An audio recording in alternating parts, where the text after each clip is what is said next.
Good morning, America. State of emergency bracing for Hurricane Aaron, a hiker's incredible survival story, and the Yankees working overtime.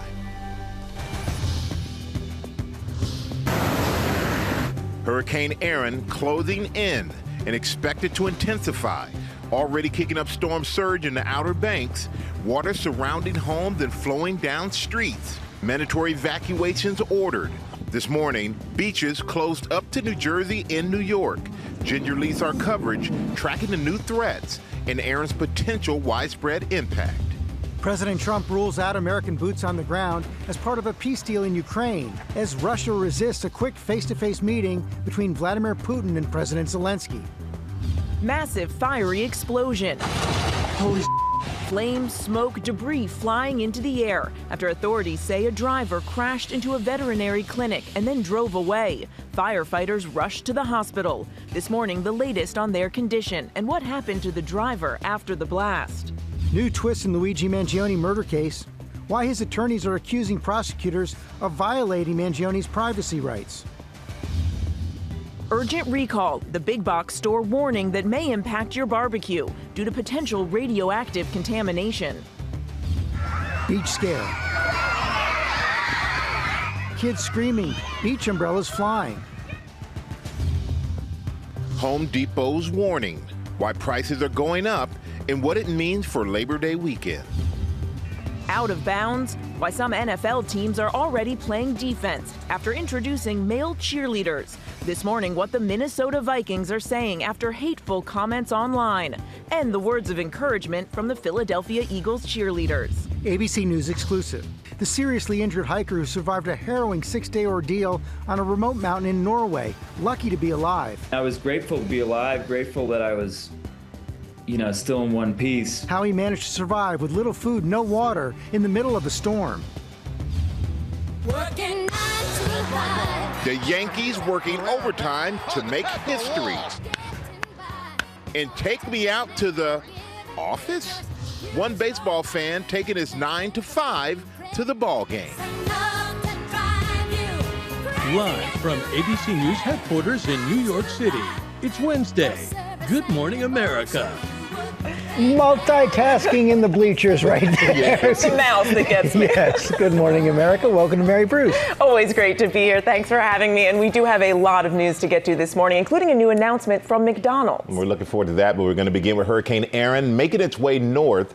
And this is the latest look of Aaron from space as it brings potentially deadly rip currents and destructive waves up and down the East Coast. Some New Jersey and New York City area beaches will be closed for swimming for the next 2 days, so make sure you pay attention to that. And take a look at this video from the Outer Banks in North Carolina where waves are crashing under houses. We have team coverage of this storm, starting with Victor Okendo on the Outer Banks where a state of emergency has been declared. Good morning, Victor. Good morning, Michael. The red flag warnings are up here in Nags Head all the way down the beach, and here's why. The wind and the surf really starting to pick up now, and this will only intensify as the Outer Banks brace for impacts from Hurricane Aaron. This morning, Hurricane Aaron closing in. Experts predicting storm surge of up to 4 feet in some areas. Water already surrounding homes and flowing down streets along the East Coast. Officials urging residents to take the storm seriously. This is no time to be complacent. Vicious waves and high tides forcing beach closures in New York and New Jersey. Double red flag warnings from Maryland to North Carolina. They're kicking us out today, so we might have a place to stay at night. Mandatory evacuations in effect for the Outer Banks, where Aaron's surge could leave residents and visitors stranded. We don't have a very wide beach, and that means we're going to have tremendous amount of ocean overwash. It'll close the roads down there. It'll mean we can't respond to calls. Air Force hurricane hunters tracking Aaron, throwing ocean buoys out of a C-130 to gather data. The massive system expanding, now more than 600 miles across. Right now, some of these swells between 5 to 7 feet, but later today and into tomorrow could be up to 20 feet. So between that high surf and high tides, the major concerns, coastal erosion and coastal flooding. The time to evacuate quickly running out. George? Okay, Victor, thanks. As Michael said, beaches are being shut down here in New York. Stephanie Ramos is at Rockaway Beach. Good morning, Stephanie. George, good morning. All city beaches in New York will be closed today and tomorrow, with Hurricane Erin sending dangerous waves and rip currents. And even standing out here in the last 15-20 minutes, the wind has really kicked up. Now, people will be able to walk along the sand, but the water is off limits. Lifeguards will not be on duty. New York City's Mayor Adams says closing beaches is about saving lives. The waves are expected to reach as high as 13 feet. In New Jersey, red flags are already up along the Jersey shore, signaling the water is unsafe. Now, this comes after deadly rip current incidents in both New York and New Jersey in recent weeks. And New Jersey's Governor Murphy had this warning: don't go in the water. Officials say enforcement teams will be at these beaches to make sure everyone is following those rules. Mary. We see those waves kicking up behind you, Stephanie. Thank you. So let's get right to Ginger with the latest track and timing. Ginger, good morning. Hey, good morning. So less than 500 miles now, the center of Erin from Cape Hatteras. It's headed north-northwest at about 13 miles per hour. It's going to keep going that way and then turn to the north and northeast today. That's why we've got those coastal flood alerts really all the way through the southeast up through Long Island. But the tropical storm watch in parts of Virginia down to the state line. And that's where you have the tropical storm warning and storm surge warning in eastern North Carolina. Let's time it out. The storm is going to be closest in 24 hours. It will still be some 200 miles away from the coast. However, the wind field keeps expanding, and that's why by tonight you'll start to see those gusts around 30 in the Outer Banks. 50 the gusts by tomorrow morning. That's 10 a.m. And you see how it starts to peak up close to 40 in Atlantic City. It's going to get breezier and breezier as Thursday goes on, all the way through Long Island, even Nantucket. But see how it's getting farther away? Either way, as this thing pushes water toward the coast, like a big piece of machinery kind of pushing it there, it's going to pick up those waves. And that's why you get the surge. If you pair it with high tide, you get a 15-foot wave. This is going to be destructive. They're saying coastal damage is likely. They're going to say roads are impassable for prolonged periods of time because of the length of time we're pushing this up. By Thursday night, that's when the waves are biggest along the Jersey Shore down to Ocean City, and then they build into Friday as this pulls away. And finally, George, we will be done with this by Saturday night. Okay, Ginger, thanks. Bringing up the latest now on President Trump and the war in Ukraine. As Russia continues to pound Ukraine, President Trump says he's in favor of security guarantees for the country, but he's ruling out sending U.S. troops. Senior political correspondent Rachel Scott is at the White House. Good morning, Rachel. George, good morning to you. And the president says there will be no American boots on the ground in Ukraine, but the United States could help by providing air defenses to Ukraine if there is a peace deal. And that's a big if, because there's still major questions on whether Vladimir Putin and Volodymyr Zelensky come face to face. This morning, President Trump ruling out putting American boots on the ground as part of any effort to protect a possible peace deal between Russia and Ukraine. Saying in an interview, "You have my assurances." The president telling Fox and Friends the U.S. could help with air support in the skies, but Europe will bear the front load of the burden to help defend Ukraine if Russia invades again.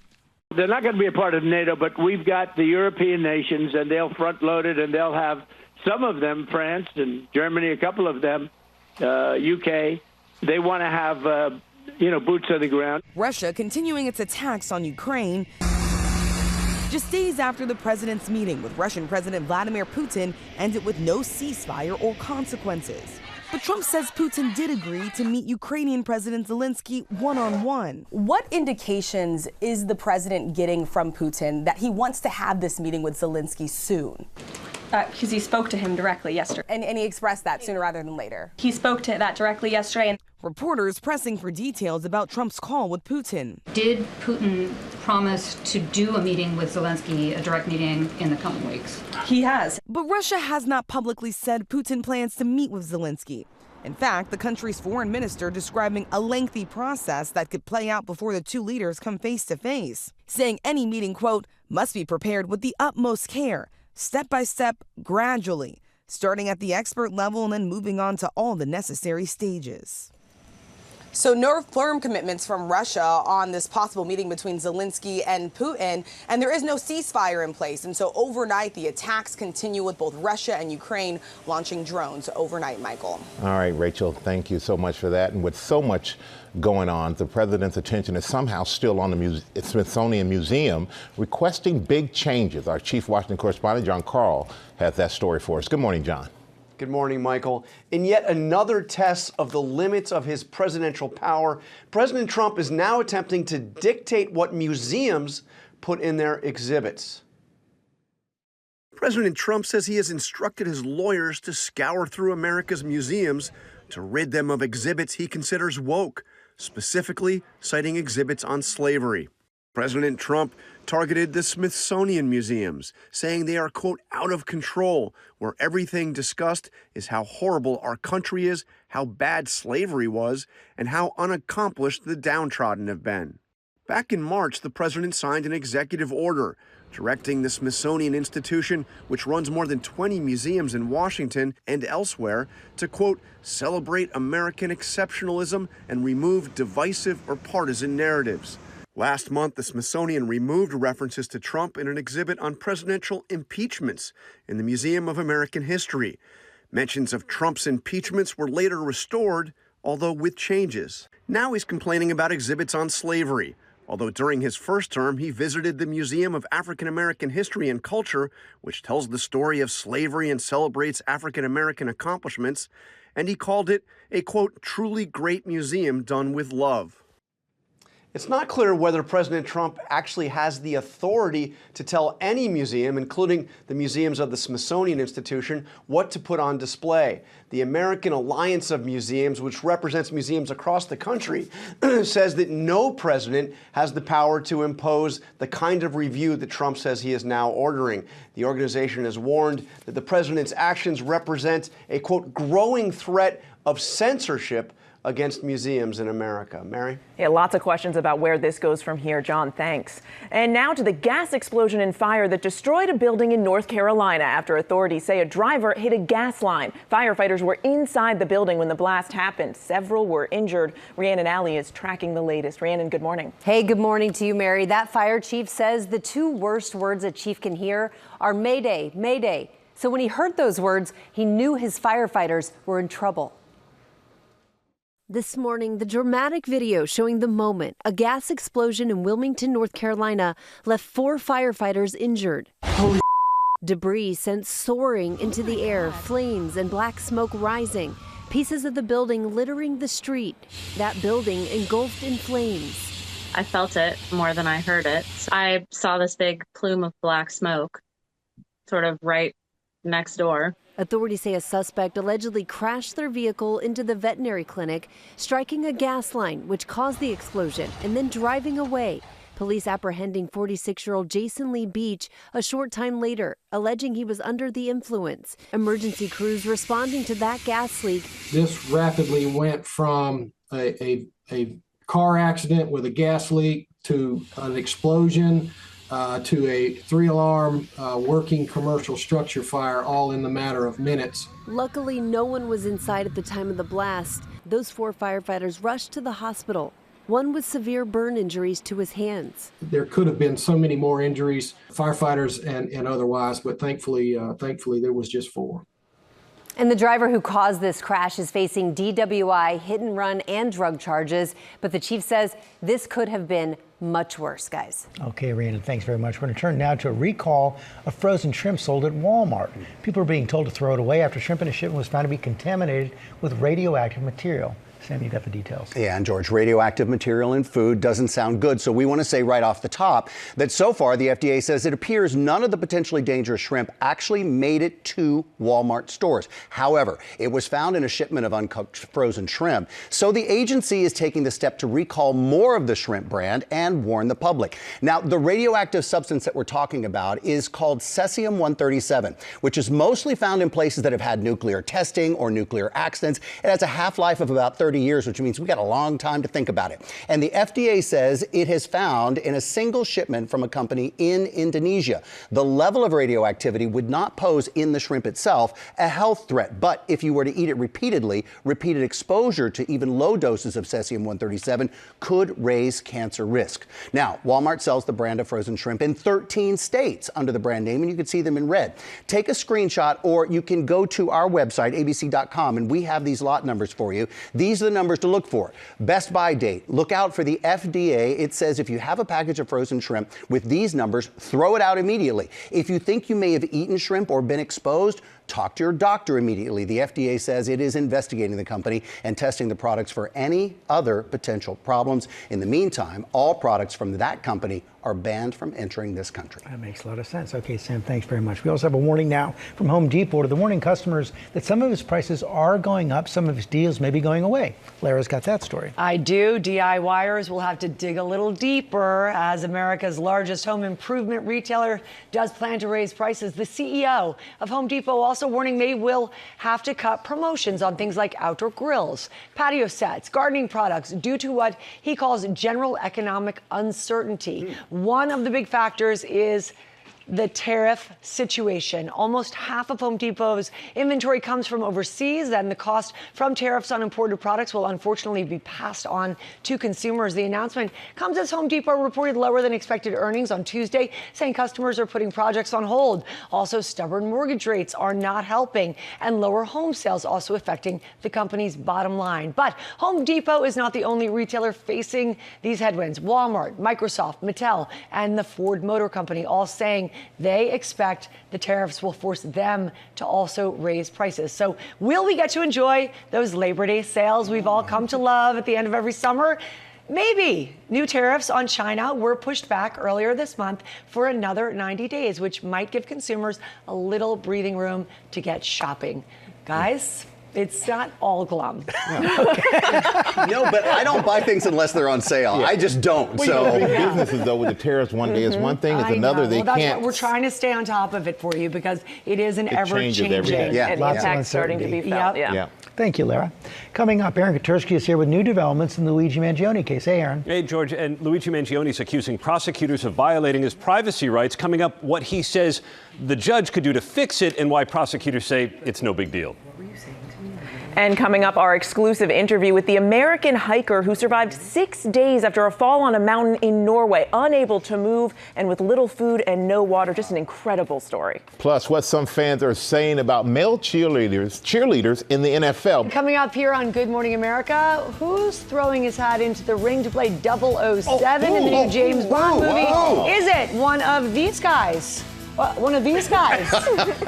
I'll take it if they are. That would be great. It could be. We'll have the answer coming up in Pop News on Good Morning America. Stay with us. Monday, happy days. Tuesday, Wednesday, happy days. Thursday, Friday, happy days. The weekend comes, my cycle hums, ready to race to you. Can you believe it's been 50 years since Ron Howard first played Richie Cunningham in Happy Days, and now he's going to be here this morning, live in our studio, to talk about his new movie. 50 years? Yeah. That's crazy. Man, I should have watched that when it was fresh. All right. Thank you for reminding me, George, how old I am. All right, but we're looking forward to Ron Howard. He's always great to have here. But first, new at 7:30. Breaking news overnight from Texas. The state capitol was evacuated after authorities say someone posted a threatening message on social media. It comes amid the redistricting battle ahead of today's planned vote on a Republican bill to redraw the congressional maps. Protesters were moved out of the building and the grounds were closed, but a handful of Democratic lawmakers remained in the House chamber. They had left the state in an effort to block the redistricting vote. Now, they're not allowed to leave the Capitol unless they agree to be followed by a police escort. And now California is trying to move ahead with an effort to counter the Texas Republicans' move. Also, take a look at this, a chaotic scene on a beach in upstate New York. A dust devil surprised families during a beautiful day at the lake, sending children running, screaming, and beach equipment flying. The swirling column of sand stretched into the sky before dissipating. And overnight, the New York Yankees were on a roll, matching a franchise home run record. 9 home runs against the Rays, winning 13-3. This is the second time this year the Yankees have hit 9 home runs in one game. Big night. We're going to turn now to the Luigi Mangione case. Defense attorneys are accusing prosecutors of inappropriately reviewing Mangione's private medical records as he awaits trial in the murder of United Healthcare CEO Brian Thompson. Chief Investigative Correspondent Aaron Katursky has the details. Good morning, Aaron. Good morning to you, George. Luigi Mangione says prosecutors committed a violation so grave it could warrant their removal from the case or even the murder charges against Mangione being dropped. Prosecutors say they acted ethically and Mangione deserves no relief. This morning, alleged killer Luigi Mangione is ratcheting up his accusations that prosecutors at the Manhattan District Attorney's Office knowingly and inappropriately violated his rights by viewing his private medical records. Defense attorney said prosecutors were able to see medical diagnoses and statements made by Mr. Mangione to healthcare providers in violation of his HIPAA rights. HIPAA is the Health Insurance Portability and Accountability Act, which essentially says that your health information is protected and should only be given to certain individuals when it is required by law. Prosecutors have denied any violation. They said they subpoenaed entirely unremarkable information from Mangione's insurance provider, Aetna, like his account number and dates of coverage. Prosecutors blamed Aetna for turning over more information than requested. When prosecutors realized it, they said they notified the court and deleted the material. Aetna, however, said it responded to the subpoena appropriately. Defense attorneys asked the judge to hold a hearing to determine an appropriate remedy commensurate with the gravity of the violation. They said that could be the removal of prosecutors, the suppression of evidence,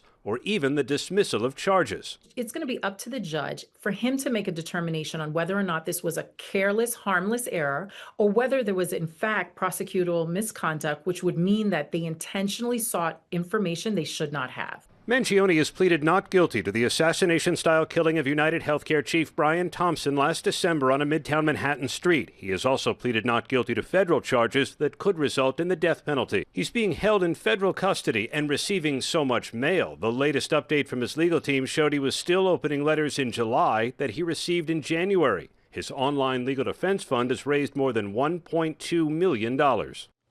The Manhattan DA's office says these accusations about Mangione's medical records are inflammatory and dubious and no reason to delay the case. Mary, Mangione's due in court next month. That's when the judge could set a trial date. And we shall see. Aaron, thank you. And now to our ABC News exclusive with an American hiker who survived for 6 days in the Norwegian wilderness after being badly injured in a fall, unable to move with little food and no water. Will Reeve is here with the story. And Will, this is a truly astounding story. It absolutely is. Mary, good morning to you. Alec Loon is an American journalist living in the UK. He's an avid hiker and had a set plan for a successful 4-day hike alone on a glacier in Norway. Then suddenly a broken boot, a slip, a spinning plunge down an icy mountain, a body full of broken bones, and little hope for survival. But one persistent thought got him through. Alec Loon realizes just how fortunate he is. I was grateful to be alive, grateful that I was, still in one piece. The 38-year-old Wisconsin native is currently recovering in a hospital in Norway after surviving 6 harrowing days seriously injured on a remote mountain. Loon, a climate journalist and avid hiker, was planning a 4-day solo hike in Folgafonna National Park, home to Norway's 3rd largest glacier. That first night, disaster struck. Just sliding down this kind of really steep slope. Loon coming to a halt by slamming into a rock, breaking his left femur, fracturing his pelvis, and a number of spinal vertebrae. I would think that the fear and terror would overwhelm me in that moment. What was your experience? I knew I wasn't going to be able to move and get out of there. And so I thought, okay, well, I got to essentially make it for at least 4 days on this mountain so that people will realize that I'm missing. Loon's backpack containing his tent and sleeping bag survived the fall, but he'd lost his water bottle, most of his food, and his cell phone. The first couple days was a struggle without water. That 3rd day, a new daunting challenge emerged. It started to rain. I really was desperate for water. I remember just literally licking up every drop of water I could get. A ferocious storm hit the mountain. Norwegian Red Cross and police rescue teams battling to try to find him, but the weather made it too dangerous for search helicopters to fly. How did you find hope or the will to survive? Just thinking about my wife, wanting to see her again, thinking about my parents and my brothers and sisters. Then, on Loon's 6th day, stranded on the mountain, help finally arrived. In this dramatic video, you can see Loon as the rescue helicopter hovers above. I was just yelling and waving, and finally the door of it opens and somebody waves back at me. And that was the moment I knew it was finally over. Loon was flown to a nearby hospital in Bergen, where he was later reunited with his wife Veronica and his parents. I remember my wife said, "I'm going to tear you a new one later, but for now, I really love you." Alex says his wife has banned him from hiking for now, but he does intend to hike again, and he stressed to me the importance of being safe and making good decisions. He says he should have gotten new boots before his trip. He should have brought a satellite phone with a tracking device on it. Right now, his bones are healing, and he's got severe frostbite in his feet, and he's focused on what he says will be a long road to recovery, but a remarkable story of survival. Incredible. Yeah. I'm glad he's going to be okay. Yep. Yeah. All right. Thank you, Will. Appreciate that. Now to the backlash over male cheerleaders in the NFL. They're not new to the sidelines, but they're drawing attention from some fans who aren't happy. And Sam Champion is back with the story. Hey, Sam. Hey, Michael. So cheerleading started as an all-male activity in the 1800s, and it's not unusual to see them on the sidelines during college games and more around the NFL, particularly where these intense stunts are involved. But some say they may not like it, and these cheerleaders are getting some vocal support this morning. Touchdown, Vikings! This morning, just weeks before the NFL regular season kickoff, some teams are already playing defense after announcing male cheerleaders would be joining their squads. Shortly after, the Minnesota Vikings posted this video to social media featuring cheerleaders Blaze Sheik and Louis Kahn. Online backlash and hateful comments swiftly followed. One user commenting, "How embarrassing." Another writing, "I just lost all of my respect for the Vikings." The Vikings organization quickly defending their cheerleaders, saying in a statement, "Male cheerleaders have been a part of previous Vikings teams and have long been associated with collegiate and professional cheerleading." Adding, "We support all our cheerleaders and are proud of the role they play as ambassadors of the organization." Sheik and Khan appearing to take subtle jabs at haters, sharing this photo in their uniforms, writing, "Wait, did someone say our name?" All of us have had experiences like this since the time we started dancing growing up, far before we became NFL cheerleaders. Speaking with GMA overnight, Philadelphia Eagles cheerleaders Alex, Dalton, and James sharing a message for their colleagues. We know what it feels like to feel that somebody doesn't support you for simply doing something that you enjoy. And so it's been really a pleasure to be on a team that has multiple boys where we can fall back on each other. I would say to keep on dancing. You know, you're already doing what you love and you were selected through this rigorous process and you deserve to continue to tune the noise out, because at the end, it's really only you and yourself, and you have to make yourself happy. The first male cheerleaders in the league were introduced in 2018 via the Rams, but their presence has grown ever since. And today, roughly 1/3 of all NFL teams have male cheerleaders who help energize stadium-packed crowds. Just having this opportunity to do this is life-changing for all of us. We never know when we have that little boy who also loves to dance, and we have that amazing opportunity to show them that they can do anything that they put their minds to. So those Eagles cheerleaders tell us there's mostly a lot of positivity around what they do. And the Vikings also tell us, here's a quote, "Every member of the Minnesota Vikings cheerleaders program has an impressive dance background and went through the same rigorous audition process. And these cheerleaders are not unionized and they're generally part-time employees. So they do this mainly because they're talented and they love it." And they are very talented. They're great dancers and amazing athletes. And you can feel their passion. Right, and one day we'll stop criticizing people on social media, will we? Yeah. Well, that's not going to happen. But if you're a fan, who cares? They're rooting for your team. Be happy. Root for your team. Let them win. They're bringing energy. They're bringing energy. That's all that matters.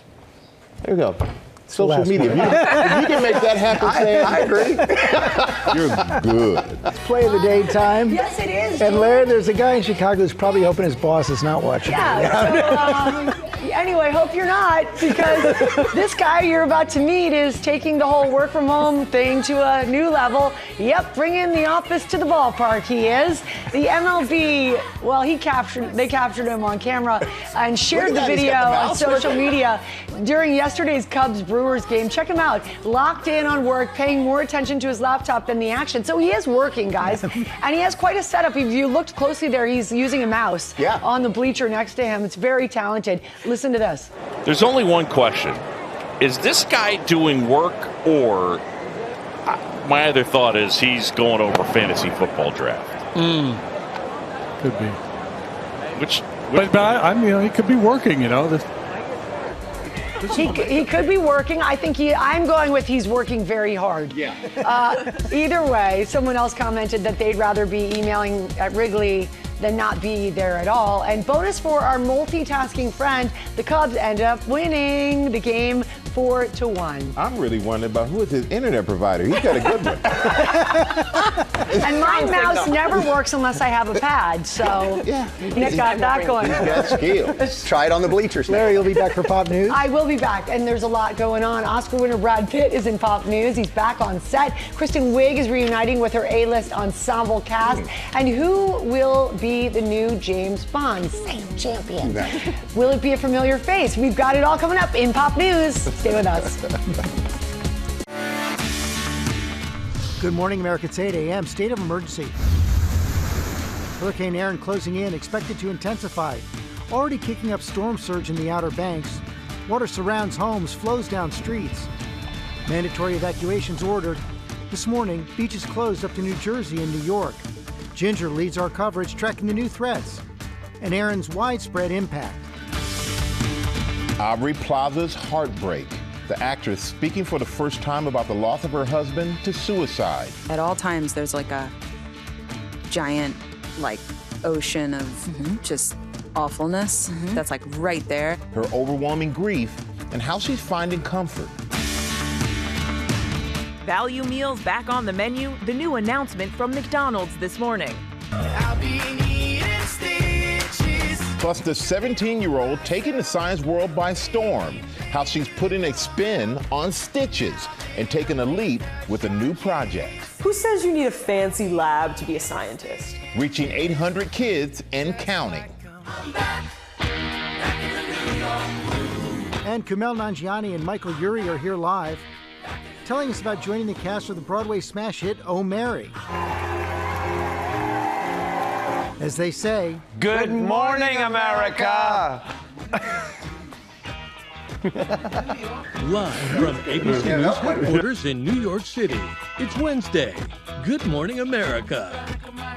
Good morning, America. We are looking forward to talking to Michael and Kumail. And this morning, we're going to meet the very impressive Deja Taylor as we shine a light on entrepreneurs during August, which is Black History Month, or Black Business Month. Deja created something amazing for kids to have fun while they learn about STEM. It's really amazing. She's only 17. It's so impressive and amazing. And if you wake up feeling and moving a bit like a zombie, that sounds familiar. You may have sleep inertia. Dr. Darian Sutton is here to explain what that is and what you can do to wake up feeling a bit more refreshed. We're looking forward to that. First look at the top stories breaking at 8. We start with Hurricane Erin. It is coming north, bringing rip currents and waves up and down the coast. Want to go back to Victor Akendo on the Outer Banks, where a state of emergency has been declared. Hello, Victor. Good morning, George. The wind and surf really starting to pick up now, and it will only intensify as Erin closes in. From what we've seen this morning, we're talking about swells somewhere between 5 to 7 feet, but later today and into tomorrow could be closer to 20 feet. And it's that combination of high surf and high tides leading to the major concerns of coastal erosion and flooding. Down the beach behind me, you see the double red flag warnings are up, and it's much of the same for the majority of the East Coast. Mandatory evacuations in effect for areas in the Outer Banks. Officials urging residents to take this storm seriously. There are vicious waves and high tides that force beach closures in New York and New Jersey. Double red flag warnings from Maryland to North Carolina. The county manager here telling me that they expect a tremendous amount of ocean overwash. They fully expect roads to close down, so at this point, everyone should have their plan in place. George? Okay, Victor, thanks. Let's go back to Ginger. North. And just got the 8 a.m. update. George, it's moving north-northwest at 13 miles per hour. It's 400 miles now from Cape Hatteras. So in less than 24 hours, it will be the closest it gets to us. And so let's talk about that path. It takes it out after tomorrow and pretty quickly. So by Saturday night, we are done with Erin. But before that happens, giant push of water. And that's why coastal flood alerts go all the way down through coastal Georgia, up through Delaware, New Jersey, and along Long Island. Those tropical storm watches in Virginia and the tropical storm warnings in the Outer Banks with a storm surge warning. Here's the tracking, right? 7 p.m. tonight, we're already starting to see those winds kick up. The actual tropical storm force winds go more than 200 miles outside the center, and that's just going to get broader, as they do with tropical systems, especially this one. It's super wide. Gusts up to 50 by tomorrow late morning in the Outer Banks, and then close to 40 most of the day. Very breezy, and you start to pile up that surf, and that's why we have the high surf advisories. Do anticipate coastal damage and coastal flooding, Mary. Okay, Ginger, thanks. We turn now to the new announcement from McDonald's this morning. Jacqueline Lee has the latest development in the fast food wars. Hey, Jacqueline, good morning. Mary, good morning. Some Big Mac meals were going for $18 in some places. McDonald's is saying, we heard you about the high prices, and they're lowering them in an effort to win back customers and restore their reputation as affordable.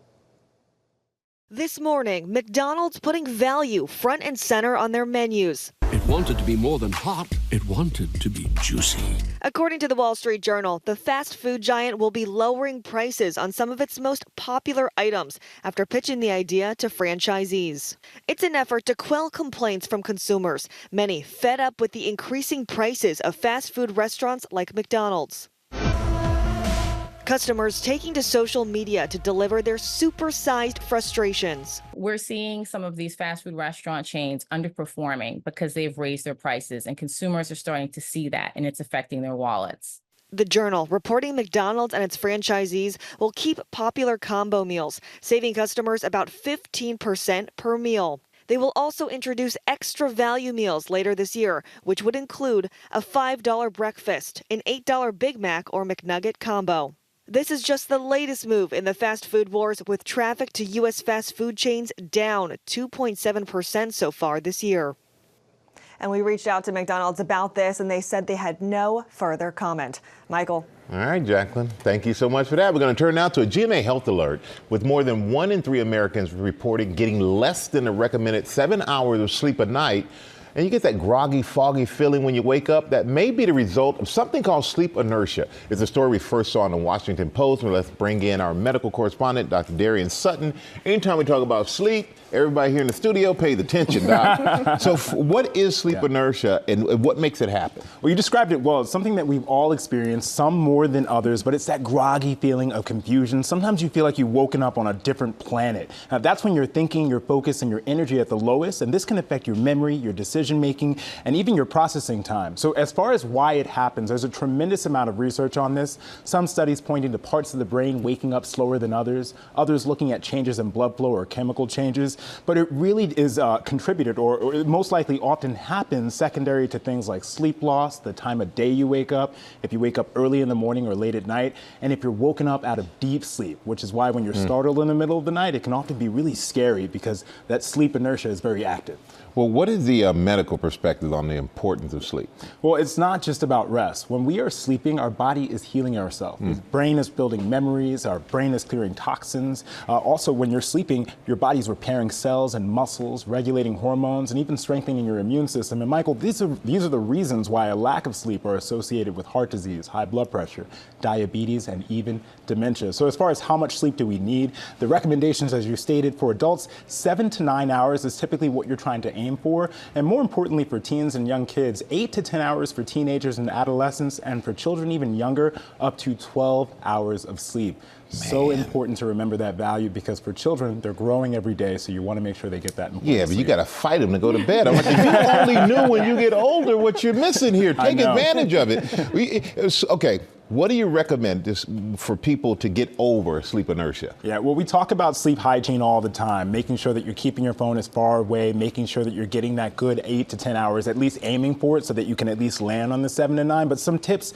if you're suffering from sleep inertia, recommendations from experts: avoid hitting the snooze button. I know we all love that snooze button, but sometimes that can worsen that feeling of confusion. Also, once you wake up, exposing yourself to bright light and sound. Although the studies are mixed, it can help if you're experiencing it. And Michael, this sometimes can be 30 minutes for some people, but up to 2 hours for other people. And those who live with ADHD, this can be even more significant and debilitating. So when you're doing that, it's important to make sure that you're understanding why, getting checked out and seeing if there are other causes. And then making sure that your naps are smart, keeping it under 30 minutes. And if you can, some studies suggest having a cup of coffee before that 30-minute nap can help you get out of that sleep inertia when you wake up. George looked like he's tried that one. Yeah, it actually works. You said bright light, and Mary and I looked at each other like, I remember yelling at my brother, turn off that light. Doc, thank you for the great advice. We appreciate it. Coming up in our GMA morning menu, Aubrey Plaza talking for the first time after the loss of her husband,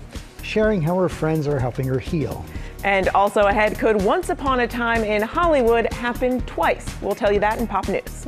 Plus, Tori Johnson is here with Deals and Steals. Great accessories from shoes to jewelry and, of course, a lot more. All at least 50% off. Lara and Sam, you were two very funny guys. This is the so much fun. best part of our morning so far. Michael Urie is here. Kumail Nanjiani is here. We're going to talk Broadway because we have been. Yeah, I mean, they're starring in the Tony-winning show, getting so much buzz.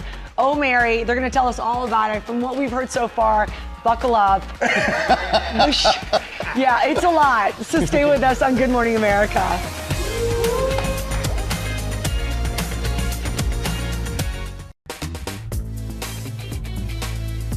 And we are back with our GMA cover story. Aubrey Plaza is speaking publicly for the first time about the death of her husband earlier this year. Rhiannon Alley has the story. Good morning, Rhiannon. Hey, good morning, George. Yeah, Aubrey Plaza and her husband were together for more than a decade, but they were notoriously private about their relationship. Now she's speaking out for the very first time about her grief to her good friend and former co-star Amy Poehler, calling it a daily struggle and telling who has helped her through this unthinkable tragedy. So you had this terrible, tragic year. Yeah. This morning, actress Aubrey Plaza is speaking publicly for the first time about the death of her husband, Jeff Baena, who died by suicide in January. How are you feeling today? Overall, I'm here and I'm functioning, and I feel, I feel really grateful to be moving through the world. Plaza reflecting on her feelings following the sudden loss with her Parks and Recreation co-star Amy Poehler on her podcast Good Hang, comparing her grief to the sci-fi movie The Gorge. I swear when I watched it, I was like, that is like, feels like what my grief is like, where it's like, or what grief could be like, where it's like at all times there's like a giant like ocean of just awfulness that's like right there, and I can like see it, and like sometimes I just want to like just dive into it and just like be in it, and then sometimes I just like look at it, and then sometimes I'm like I just try to get away from it, but it's always there. Plaza is known for her deadpan comedic roles like April on Parks and Recreation. My mom's Puerto Rican. That's why I'm so lively and colorful. To quirky yet complicated performances on The White Lotus and Agatha All Along. Heard you guys were having a party. The actress started dating Baena in 2011, the two tying the knot in May of 2021. Now, 8 months after her husband's passing, Plaza says she's leaning on her friends for comfort and to keep her laughing. This group of my women friends, we have like a text chain, and we do like Zooms, and we do like trips, and those girls make me laugh really, really hard. We're so glad she's finding some comfort. That's why having support systems through such a terrible experience like this one is so important. So if you or someone you know is struggling, you can call or text 988. That is the Suicide and Crisis Lifeline for support, guys. Okay, thank you, Rhiannon. Let's switch gears and get some pop news. Let's do it. Good morning, everybody. We're going to begin Pop with Brad Pitt, reprising his Oscar-winning role in Once Upon a Time in Hollywood, returning to the set for the first time since his beloved mom, Jane, passed away just a few weeks ago. Pitt, seen on set in costume, filming the upcoming sequel titled, there he is. Are those puka shells? Yeah, puka beads. That's what he wore in the original. You know. So the new movie is The Adventures of Cliff Booth. That was his character's name. The original film, directed by Quentin Tarantino in 2019, earned Pitt the Academy Award for Best Supporting Actor for his portrayal of Booth, a stuntman adjusting to a changing Hollywood at the end of the 60s. The sequel script has been written by Tarantino, but is being directed by David Fincher, who has a great history with Pitt. He directed him in Seven and The Curious Case of Benjamin Button, also known as Sam Champion's Story. So far, the details on the script are being kept under wraps. The Adventures of Cliff Booth. It does not have a release date yet. We will be watching for it. Such a Very cool excited. Yeah. Glad he's back on set, and sorry to hear about the loss of Brad Pitt's mom. Yep. Moving on to Pierce Brosnan. throwing his hat into the ring to play Suave Spy 007 once again. Look at him. He is so suave. You all know that there is an upcoming James Bond movie, right? Well, in this new interview that Pierce did with the British magazine Radio Times, the 72-year-old actor said he would come out of Royal Secret Service retirement in a heartbeat if the new Bond director, Denis Villeneuve, if he wanted him. Brosnan played Bond for 7 years in the films Goldeneye, Tomorrow Never Dies, The World Is Not Enough, and Die Another Day. Oh, Die Another Day. Yes. Right. So no one has been chosen, obviously, to replace Daniel Craig. Those are big shoes to fill. He stepped into the role in Casino Royale, by the way, right after Pierce stepped down. Villeneuve is expected to choose his 007 in the coming months. Just a few days ago, the writer behind Peaky Blinders signed on to pen the script, so production is happening. We will have our 007 soon enough. I feel like we have done so much speculating over who it will be. Put us out of our misery, please. Pick one. So I do think, I don't know about you, but I think that Pierce would be great. I loved him. I loved him too as the spy. I'm not putting any pressure on you in particular, but I know you love the franchise. I threw my hat in the ring a while ago, so I'm waiting here too. Yes, exactly. There you go. You got my vote. Sam. No, you got my vote. I wouldn't do the stunts, but you would. Yes, exactly. I can't do an accent, so I'm out. All right, so they're telling me to move on. We're going to move on. We all love Kristen Wiig. I know you all do too. You've got to be happy to know this. Her Emmy-nominated comedy Palm Royale is coming back for season 2. Producers of the Apple show just released first look images of the second season. It looks like we're going to see the return of the whole A-list ensemble cast. Carol Burnett, Laura Dern, Leslie Bibb, Allison Janney, Ricky Martin, Josh Lucas, Kaya Gerber, all of them so fun in the show. And in this new season, Wig's character Maxine will have to use her cleverness and her cunning. Is cleverness a word? Just FYI. It is? Okay, good. Okay, good. I wrote it. George nodded, and I go with George. Okay, yeah. When in doubt, ask George. Anyway, she'll have to use all that to prove that she has what it takes to rule Palm Beach after learning that her world is built on secrets, lies, and the occasional felony. Palm Royale season 2. Really? Exactly. It sounds like just another day. It begins streaming on Apple TV Plus on November 12th. I'm really looking forward to that. Time for Deals and Steals, and Tori John is here with some incredible accessories. Tori, we're not going to waste any time. Let's get right into it. What we got? We are starting with shapewear. Janetta, who is our wardrobe genius here, is a big fan of the bodysuit. She gave that a huge thumbs up because it just keeps everything in place and it's just smoothing without suffocating. She's also a mega fan of this bathing suit. 2 pieces. You can either choose top, bottom, but every single option has breathable shapewear. So holds everything in place, makes you feel good, but you can breathe, which is key with shapewear. Just take my word for it. Up to 63% off. Shape Room, it starts at $18. All right, I see you, Janetta. Do your thing, girl. Exactly. All right, you can do your thing with these peepers right here. Yeah, these are the ones that Sal chose for you. Oh, Sal. Oh, boy. He chose those for you, and he chose these for me. So we each have our peepers here.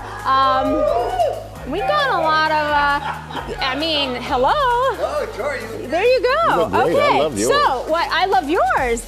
But what I love is every single thing about peepers, because you can get readers, sunglasses, sun readers, bifocal sunglasses, which combines the readers and the sunglasses, the most exceptional styles. We have probably, one of our biggest assortments for men and women. Unbeatable prices with peepers. Everything slashed in half. Starts at $12.50. Highest price is just $16. Yeah, I may need some readers. Yeah, okay, like me. Kay Carroll, we've got great accessories. One of the biggest trends right now is bag charms. So either you could pop them onto your own bag. These are these really fun collegiate tassels that everyone's buying right now. But just adding a little bling to your bag, a little pop. Yeah. This bag, though, itself is pretty fabulous. This bag, you guys, is $20. It's got 3 compartments on the inside, 12-inch drop, so even with a coat, it's gonna fit nicely. It's a beautiful bag. Everyone's oohing and eyeing when they see it in person because the price is unbeatable. Charms start at $5, the bag's $20. You can't go wrong. Cheap, great job. You can't go wrong. Okay, Sterling Forever. ever. Yes. So the one who likes the most, I think the blingiest person in the studio, took one of the rings that you'll notice. that, Lara? Nope, not Lara. Sam? There's Sam. He added that bling to his stack. You like it, Michael? I do, Sam. All right. You look happy. I took some bling from the stack too. Look how good. Every single piece is sterling silver, and then it's covered in rhodium, plated in rhodium, which gives it that tarnish-free finish for life. Plus, everything looks like platinum. There you go.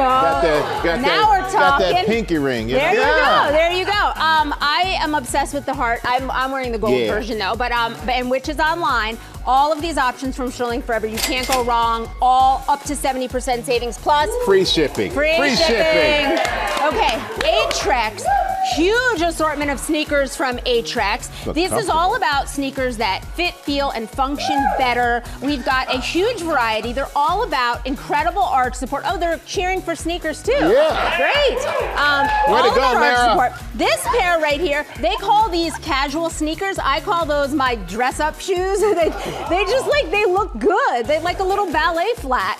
The Erica and the Courtney down in front is my other favorite. All 50% off plus free shipping options for men and women. Can't beat that. Can't beat that. And then finally, if you're gonna be wearing pinky rings, you better make sure that your cuticles look good. This one from Radiant. So it's a little cuticle oil that instantly revitalizes. Looks like a brand new manicure, but it's also really nourishing to help strengthen nails. Really great for brightening too. You could use I'll tell you, it's the You don't most. have to get that close to my hands, people. I need a manicure. 250,000 of these sold on TikTok Shop. The most sold cuticle pen. Get yours, 50% off. They're $7.50. Yeah, mine aren't that bad. Okay. There you go. But I like this. This is fantastic. Tori, thank you. Of course. As always, you crush it every single time. You know, we partnered with these companies on these products. You can get them at gmadeals.com. And Tori, we're going to see you back here tomorrow for some more great deals. Coming up, Michael Urie and Kumail Nanjiani are here to tell us about their Broadway show. We come back. Welcome back to GMA, live from New York City. And welcome to our next guest. They're taking their turns on stage in the Broadway smash Oh Mary.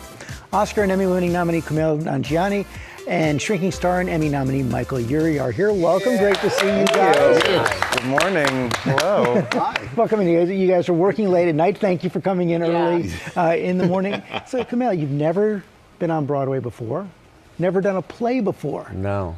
This must have been terrifying. It was really terrifying. I don't know why I did it. But I'm having a great time. I did it because I'd worked with people who'd done theater before, and I was like, they're so good at acting.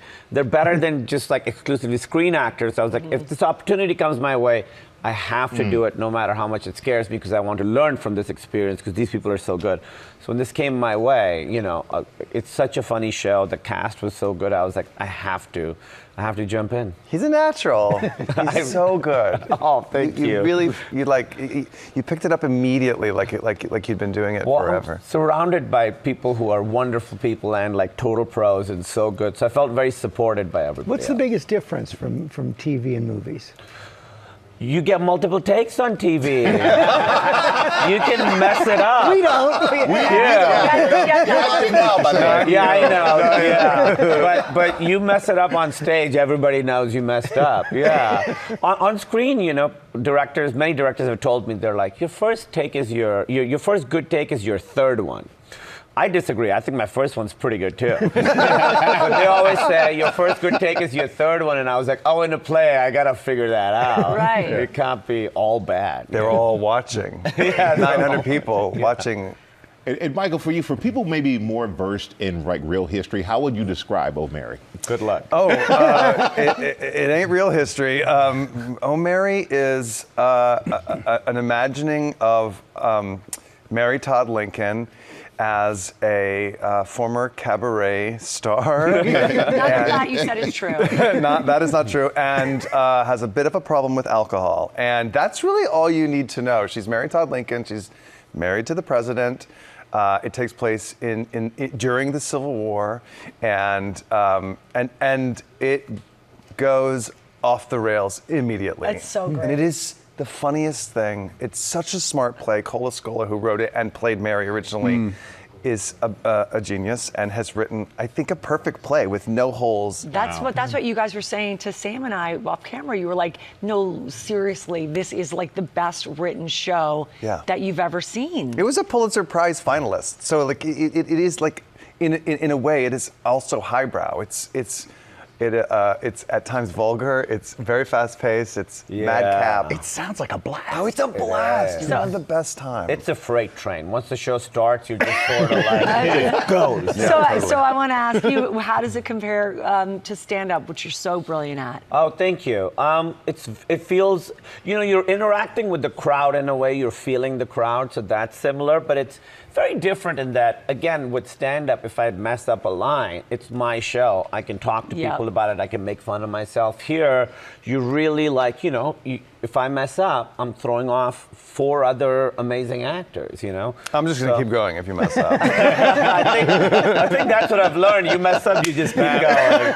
Keep going. I'm so sorry, guys. Can I take that again? Do you try to clean it up, or you just move on? You kind of got to blow through. Unless it's a plot thing, you got to blow through. You kind of got to blow through. Yeah. And I find in theater, 9 times out of 10, when I see somebody after the show that's been in the audience and I say, oh, did you see that part where we messed up? They have no idea. Right. Because you just accept it. You just think this is what it's supposed to be. I mean, unless something is obviously wrong, like a door closes and then goes, like that's the worst. You like confidently shut a door and then, oh, you feel so stupid. Or like you were saying last night, Jinx bleeding on stage. She cut her hand during a scene. Oh, wow. And had just like, and there's a part of the show where she's like pretending she's hurt. She's like, I'm bleeding. And I'm like, you're not bleeding.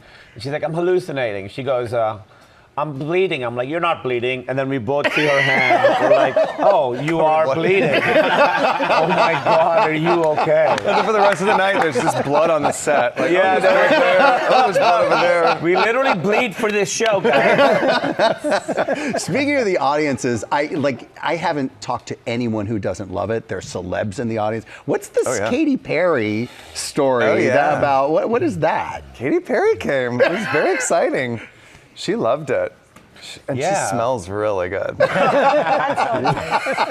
have a lot of like exciting people come and watch almost every night. Neil Patrick Harris was there last night. The night before we had so many Drag Race queens. Yeah. Do you want to know when somebody's in the audience? I think it's fun to know. He wants to know. I don't want to know. Does it add pressure if you know? I think so. I mean, for most people, I'd be okay, but there are like 5 people I don't want to know if they're. Oh, well, we got to know who they are. Well, it would, I would have to be like Steven Spielberg. Oh, okay. Oh, he was there last night. Good. Now we had a good show. Yeah. We bled on stage. We didn't say who you guys play. Is that? I play Mary's husband. And I play Mary's teacher. And Mary's husband is, of course.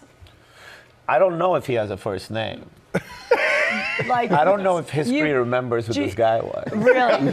This play's history is he's just Mary's husband. Yeah. But he's very famous in real life history. You might know who he is. Yeah. You might, and your costume does sort of portray that. Tips it, again, not historically accurate. Very important to stress that. Okay.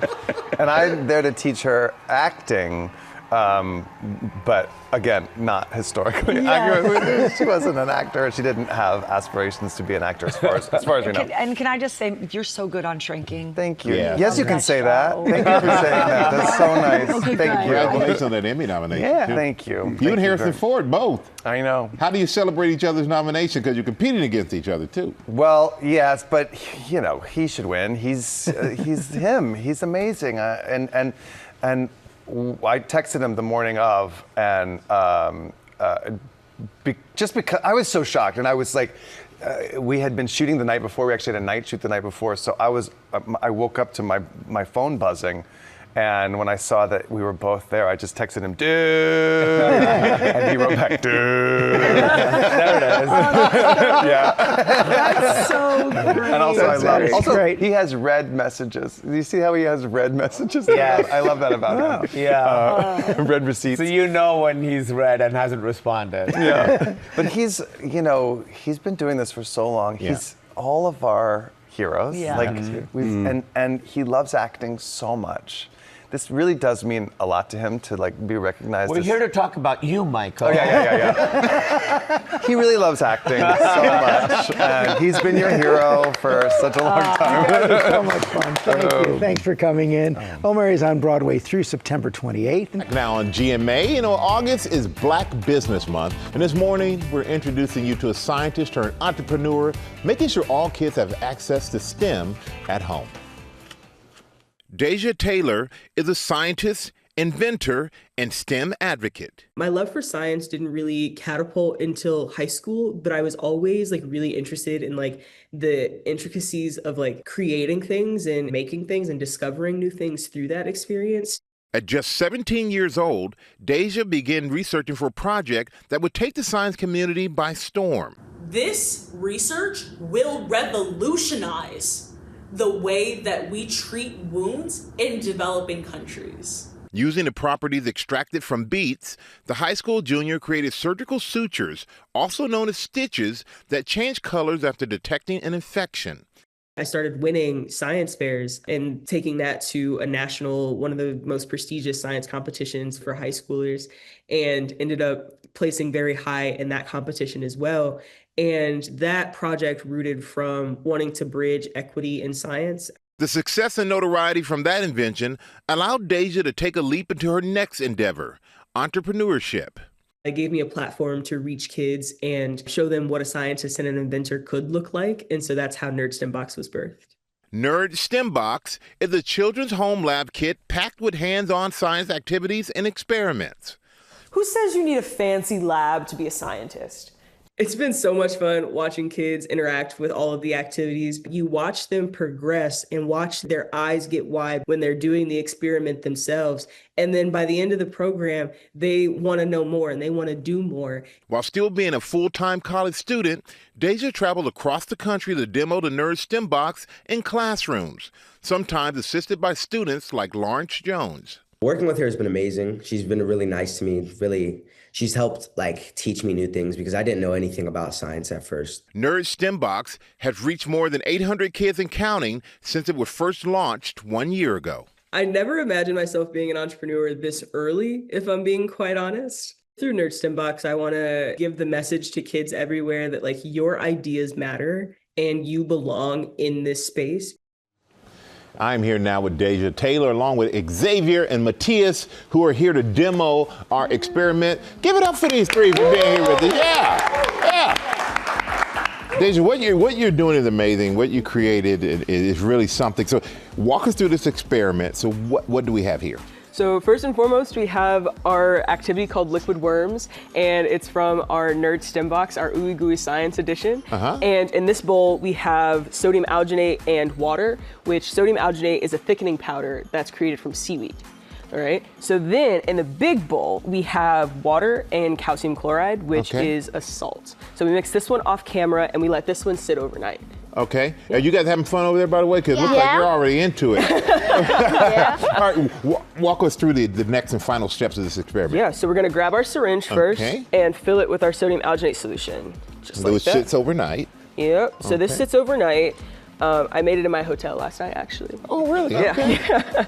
All right, then we're going to empty our syringe, kind of like a funnel cake, into our calcium chloride solution. Okay. All right. Then immediately we have a chemical reaction happening. Did you see it? I can see it. See some all right, we're constellation looking. Yeah, dots. we're gonna make our finger like a hook and lift it right out of the solution. Yeah. How did you come up with this? Yeah, so Liquid Worms is an activity that's been around for a while, but it's actually created from some chemical reactions called spherification. Which is by, a type of science called molecular gastronomy. It's a fancy way of saying food science. So it's real science. And so that's what I wanted to build when building Nerd STEM Box was real science that is related to real life and gives kids a chance to have science class right at their kitchen table. And I love the fact that they got a little coloring in there. So, you can mix it up. How important is it for kids to, have access to science and experiments at home? It's incredibly important. especially because schools can only do so much, especially with the restraints on schools now. And it's up to our households and our community partners to bridge that gap between what schools can do and the broader world. So I am trying to step in and do my part with Nerd STEM Box. Well, you're doing your part. You're a senior in college. Yes. University of Iowa, everybody. Go Hawks, go Hawks. Yes, go Hawks, that's right. And I love the back. Nerd STEM Box, it says, be a nerd. Nothing wrong with that, right? Yeah. Have some fun at the same time. You two have a good time? Yeah. Baby? Yeah. All right. Yeah. Take those to school for your friends. Gonna hold it. All right, everybody. That's amazing. Thank you three. Really appreciate you. This man sitting next to me, Oscar-winning director Ron Howard, is here. We're going to hear all about his new movie, Eden, when we come back. Good to see you. Thank you. We're back now with Oscar-winning director and producer Ron Howard. Wow. His new movie, Eden, is based on the true story of a group of people who abandon civilization and settle on a remote island in the Galapagos in the 1930s. I never knew about this, but it's fascinating. Things get very dark, though, and within a few years, half of them are dead. Ron, always a pleasure to have you here. Yeah, did you like my dramatic pause? Very good. I really wanted to sell it for you. I'm a huge fan. Before the dramatic pause, there are a few laughs along the way. Are there? Well, I mean, look, it's a very unusual group of people, and they're this sort of perfect microcosm of society. And I think once I learned about this story, which was just on a family vacation at the Galapagos. Wow. It's an infamous story there, as you can imagine. First learned about it in the museum at the Galapagos. And our family, it was a family vacation. It's all we could talk about. Yeah. And I started reading about it. And it's just this amazing combination of individuals who, they had this idea of going off the grid. It's a very, very common idea today. Yeah, I was going to say, it feels very current. And so in a way, this is a case study of some people who tried it, and it was very, very intense. Immediately, I knew it was going to be a great acting opportunity for an amazing ensemble. Right. And I really wouldn't have done it at all, wouldn't have taken on this challenge, because it's new territory for me as a director as well. But unless we had that kind of spectacular cast, and we do. All right. So it funny and deadly at the same time. Let's see a clip. I got to see it. All right. Good. Dogs are like men. First, you must herd them, then nurse them back to health. Et voila. They love you forever. I want you off my island. If you don't go by your own free will, I will personally throw you in shackles and drag you off myself. Shut up! Bonus! Wow, what a cast. We were getting the whispers of who everyone is in the Anna Armas, city. Sydney Sweeney, Vanessa Kirby, Jude Law, and Daniel Bruhl are the central. Such a great cast. Yeah, wow. All right, so it looks like a really kind of dangerous spot. You shot it in Australia, which I think has all the dangerous things. Shot the acting part in Australia because you can't take a production to the Galapagos. It's a nature reserve, Sure.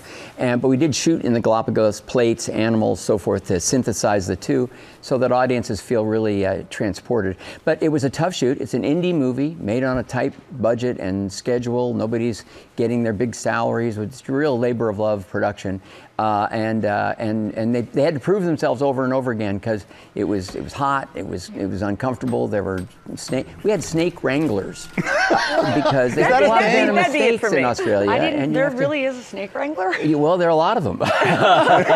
And they had to show up 2 hours before we did on the set to start, finding them. And every once in a while, if one would show up, we'd have to stop shooting, literally. Let the people come in very safely, escort the snake away from all of us. So a good cast and a brave cast as well. Brave cast. Creatively brave. I mean, again, these are wild characters, and they do some crazy, wild things.